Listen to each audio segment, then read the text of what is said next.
Hello and good afternoon, all my dear students. Welcome in the class of Business Studies. So, as in our previous class, we have already completed chapter number 8 of your book, that was Small Business and Enterprises. Today, we are going to start a new chapter, basically revision of a new chapter, that is chapter number 10, International Business. We have already covered the topics in our offline class, but as we are having spare time, we have decided to revise this chapter in the class. Okay, chapter number 10 is about international business. It is about the export, import, re-export, and the various advantages of external trade. It will explain the problems which can be faced while dealing in international business. It will explain the benefits which the business organizations and the countries gain by involving in international trade. तो ऐसे कुछ चीजें हम इस chapter में पढ़ने वाले हैं. Other than it, exports and imports बहुत डिटेल में given थे. The process of export and import is also given in your book, but it is not a part of your syllabus. Therefore, we will stop our discussion on benefits of international trade. वहीं तक आपको discussion करना है, उसके बाद का discussion हम नहीं लेने वाले हैं. यानी हम क्या क्या पढ़ने वाले हैं ये मैंने आपको बताया. हम पढ़ने वाले हैं इंटरनेशनल ट्रेड का concepts and benefits. We will discuss about the export trade, we will discuss about the import trade, but we will not discuss the procedure of export and import. So have a look. Meaning of international business, it is quite easy.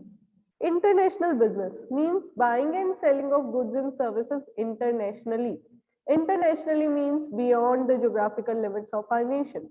हमारी country की geographical limits को cross करके अगर हम कोई trade कर रहे हैं, कोई बिजनेस कर रहे हैं, तो वो बिजनेस इंटरनेशनल बिजनेस है. इसको एक्सटर्नल ट्रेड और फॉरेन ट्रेड भी कहा जा सकता है. देखिए क्या कह रहे हैं ये. It is also called trade between two countries. International trade और external trade is of three types. तीन कैटेगरीज हैं: export, import and re-export. Export, simply selling goods to another foreign country. मैं किसी भी फॉरेन कंट्री को अगर कोई goods या कोई सर्विसेज सेल कर रही हूँ तो मैं एक्सपोर्ट कर रही हूँ. इंडिया से अगर व्हीट और राइस अमेरिका परचेज कर रही है और इंडिया अमेरिकन को सेल कर रही है, तो इंडिया यहाँ पे एक्सपोर्ट कर रही है और अमेरिकन क्योंकि वो इंडिया से परचेज कर रहे हैं तो वो इंपोर्ट कर रहे हैं. ठीक है. तो export refers to selling of goods और services to foreign countries. On the other hand import refers to buying of goods and services from foreign country. वहां से खरीद रहे हैं तो इंपोर्ट है और वहां बेच रहे हैं तो एक्सपोर्ट है. नेक्स्ट देखिए, एंट्रीपोर्ट या री export. It is a very simple concept. It means importing some commodities for exporting them to another nation. मुझे किसी चीज की जरूरत है और मैं किसी दूसरी कंट्री से डायरेक्ट डीलिंग नहीं कर सकती, तो मैंने थर्ड कंट्री को मिडिल मैन बना के यहाँ पे यूज किया. मैंने उनको कहा to purchase the goods from a certain country and to sell them to us. तो हमारे लिए तो ये सिंपल इंपोर्ट ऑफ गुड्स है क्योंकि हम किसी नेशन से इंपोर्ट कर रहे हैं. जो बंदा कहीं से खरीद के बेच रहा है उसके लिए ये री एक्सपोर्ट है और जिसने सिंपली सेल किया उसके लिए ये एक्सपोर्ट है. एक एग्जांपल समझते हैं. सपोज आप ले लीजिए India, Pakistan and China. Now the economic relation between India and Pakistan are not very healthy. तो ऐसे में हम डायरेक्टली ट्रेड थोड़ा कम करना प्रेफर करें अगर तो सपोज इंडियन गवर्नमेंट ने रशियन गवर्नमेंट को या फिर चाइना की गवर्नमेंट को कहा कि भाई आपको कश्मीरी शॉल परचेज करने हैं और इंडिया वालों को कश्मीरी शॉल खरीदने हैं, तो वो आपसे खरीद लेंगे. आप क्या कीजिए, कुछ स्पेशलाइज्ड कश्मीरी शॉल जो सिर्फ पाकिस्तान में बन रहे हैं, पाकिस्तान से परचेज कीजिए और हमें सेल कर दीजिए. तो इंडिया के लिए तो ये क्या है, सिंपल परचेज है. परचेज जब इंडिया कर रही है तो इसको कहेंगे हम इंपोर्ट. दूसरा नेशन, उसके लिए ये क्या है, सिंपल एक्सपोर्ट है. कौन सा नेशन, पाकिस्तान. इंडिया के लिए ये परचेज है तो हम कहेंगे इंपोर्ट. पाकिस्तान के लिए ये सिंपल सेल है तो हम कहेंगे एक्सपोर्ट. लेकिन हमारे बीच में हमारे साथ जो कंट्री जुड़ी है, वेदर इट इज चाइना और रशिया, उसके लिए ये है री एक्सपोर्ट यानी कि एंट्री पोर्ट. ठीक है. तो देखिए डेफिनेशन क्या लिखी हुई है. It refers to import of goods not for consumption in home country but for exporting them to another country. कुछ गुड्स हमने परचेज किए पर हमें यहाँ पे कंजप्शन नहीं करना था, हमें दूसरी कंट्री में एक्सपोर्ट करना था। आगे देखिए, नेचर ऑफ एक्सटर्नल ट्रेड और international business, very simple 2 points. Can anyone explain me the first point of this nature? Involvement of two countries. Raise your hands if you could explain the point. Okay, very good. I can see Praveen who can explain it. Yes, Praveen. हम trade करने के लिए minimum 2 countries तो जरूरी है, 2 से ज्यादा भी हो सकती है। बिल्कुल, जब भी आप एक्सटर्नल ट्रेड की बात कर रहे हैं, इंटरनेशनल बिजनेस की बात कर रहे हैं, you need minimum 2 countries. More than 2 हो सकती है, लेकिन कम से कम 2 होगी तभी ट्रेड हो पाएगा, अदरवाइज नहीं। Okay, second point, payment in foreign currency. Who is explaining? Anyone other than Praveen? Raise your hand, give it a chance.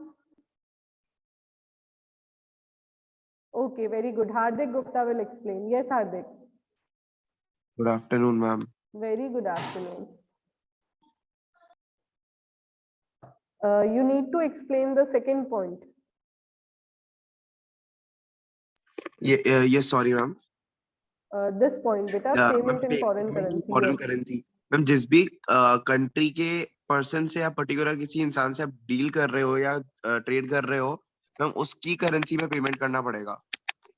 बिल्कुल, जब भी हम एक्सपोर्ट या इंपोर्ट करेंगे तो हमारे नेशन की करेंसी में पेमेंट नहीं होगा, पेमेंट होगा उस फॉरेन करेंसी में जिसका आप दोनों ने मिलके डिसीजन लिया है, फाइनलाइज किया है। मे बी कोई इंटरनेशनली एक्सेप्टेड करेंसी जैसे डॉलर, या फिर उस कंट्री की करेंसी जिस कंट्री के साथ आप ट्रेड कर रहे हो, जिस कंट्री के साथ आप डीलिंग कर रहे हो। तो आपको ये ध्यान रखना है कि इंटरनेशनल बिजनेस में जो पेमेंट होता है वो पेमेंट फॉरेन करेंसी के टर्म्स में होता है। 30।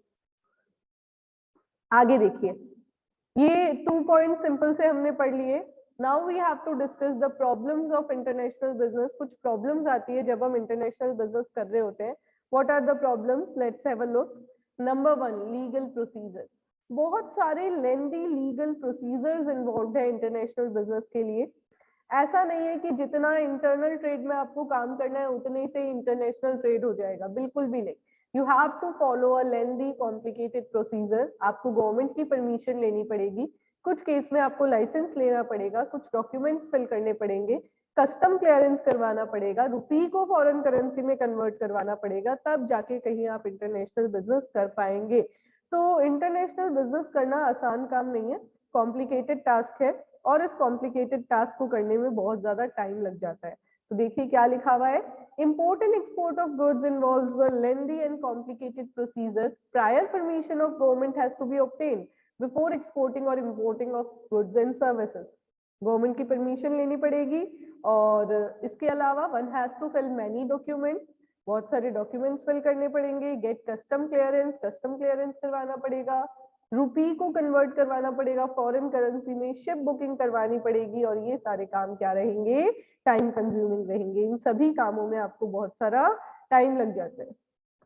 आगे देखिए, restrictions.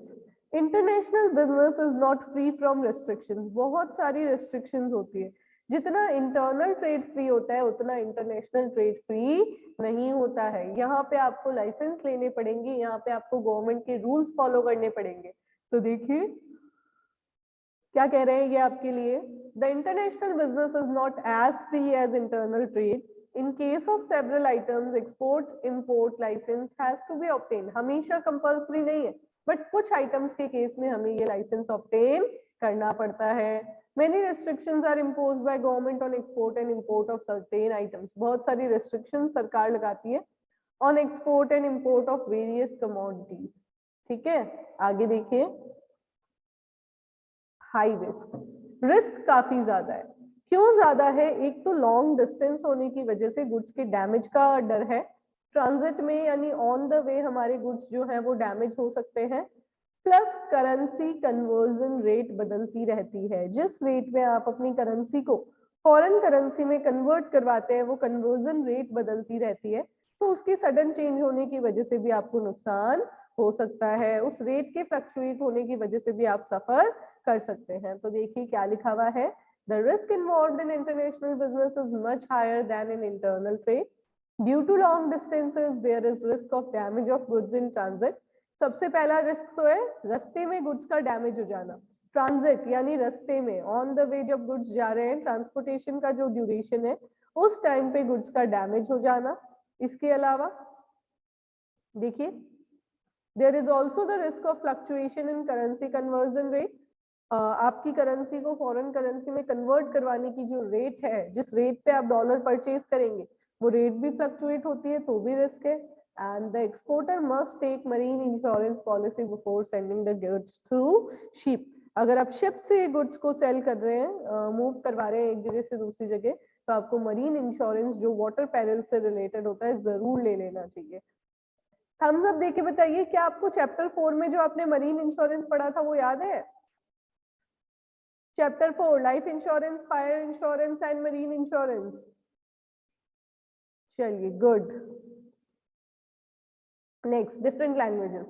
Now, after so many restrictions and high risk, you have to find a person who can understand and explain the language of other nation.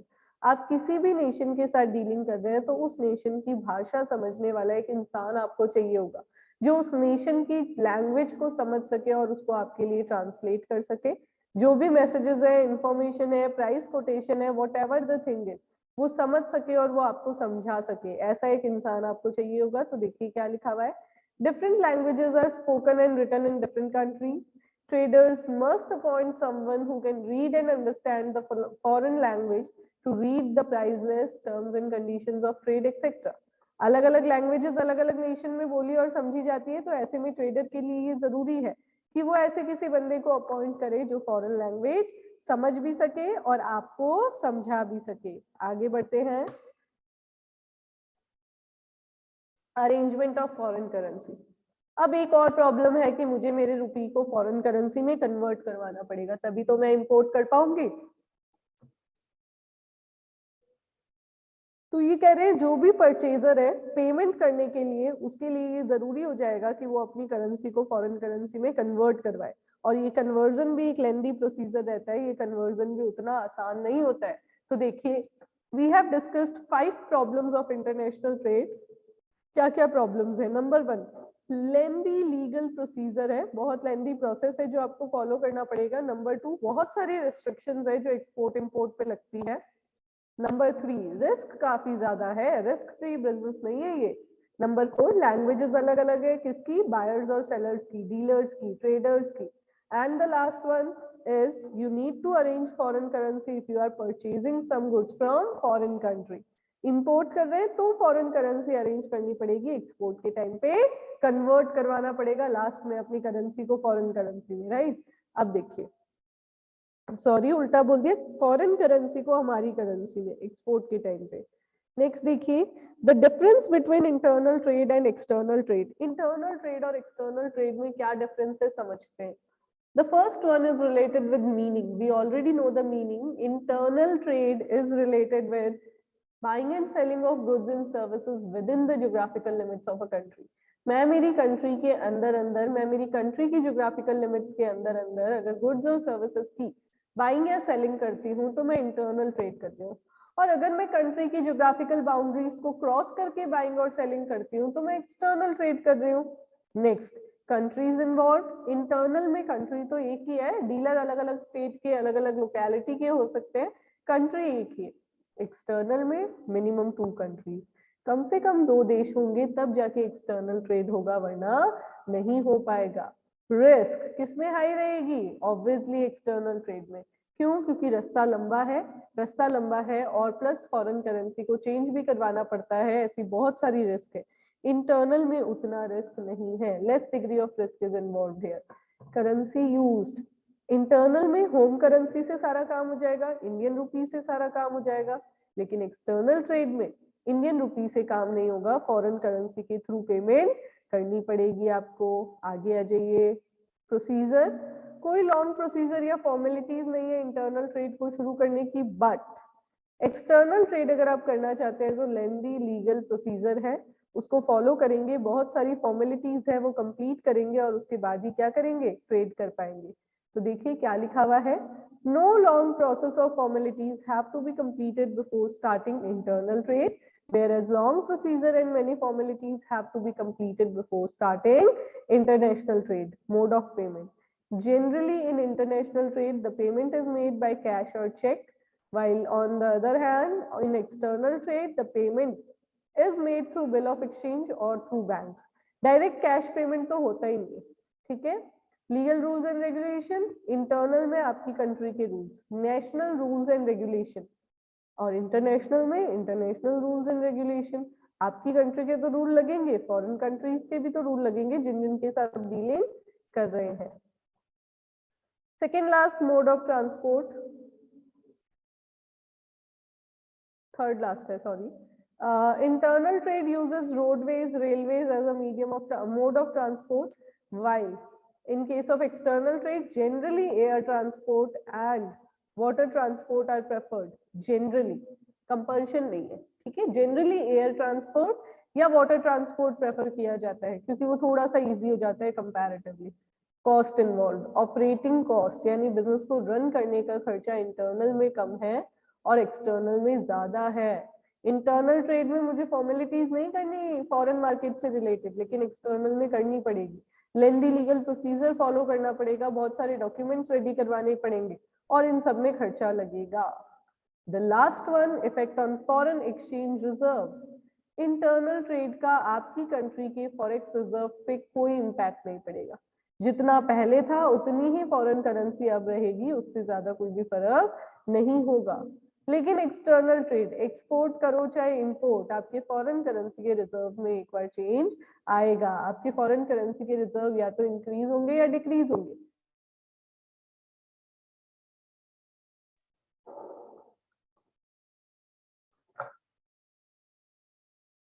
So I'm just re-explaining point number 9. Maybe ये poor network की वजह से आपको सुनाई नहीं दिया हो। 9th कह रहे हैं cost involve, the operating cost of internal trade is low. इसको करने में बहुत ज्यादा एक्सपेंसेस नहीं आते, आपको कोई बहुत ज्यादा डॉक्यूमेंट्स प्रिपेयर नहीं करने, बहुत ज्यादा लीगल वर्क नहीं करना है। बट अगर मैं एक्सटर्नल ट्रेड की बात करूं तो बिजनेस के ऑपरेटिंग कॉस्ट कंपैरेटिवली हाई रहेगी। रीजन क्या है, एक लॉन्ग डिस्टेंस को आपको कवर करना पड़ेगा, आपके गुड्स जो है वो काफी लॉन्ग डिस्टेंस को कवर करके जाएंगे, प्लस आपको लीगल फॉर्मेलिटीज ज्यादा करनी है, आपको डॉक्यूमेंट ज्यादा प्रिपेयर करने हैं, गुड्स का इंस्पेक्शन करवाना है, वेरिफिकेशन करवाना है, और इन सब में पैसा लगता है। तो the operating cost, the cost of running the business is low when you are only engaged in internal trade, whereas it is very high when you are engaged in external trade. आगे देखिए, effect on forex reserve. Foreign currency के जो reserve हर country के central bank के पास होते हैं, उन reserve पे क्या इम्पैक्ट पड़ेगा? तो इंटरनल ट्रेड का तो कोई इम्पैक्ट नहीं पड़ेगा।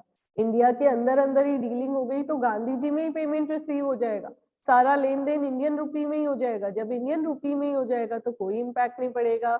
लेकिन इंटरनेशनल ट्रेड अगर आप कर रहे हो, एक्सटर्नल ट्रेड अगर आप कर रहे हो, तो डेफिनेटली उसका फॉरेन करेंसी के रिजर्व पे इम्पैक्ट पड़ेगा।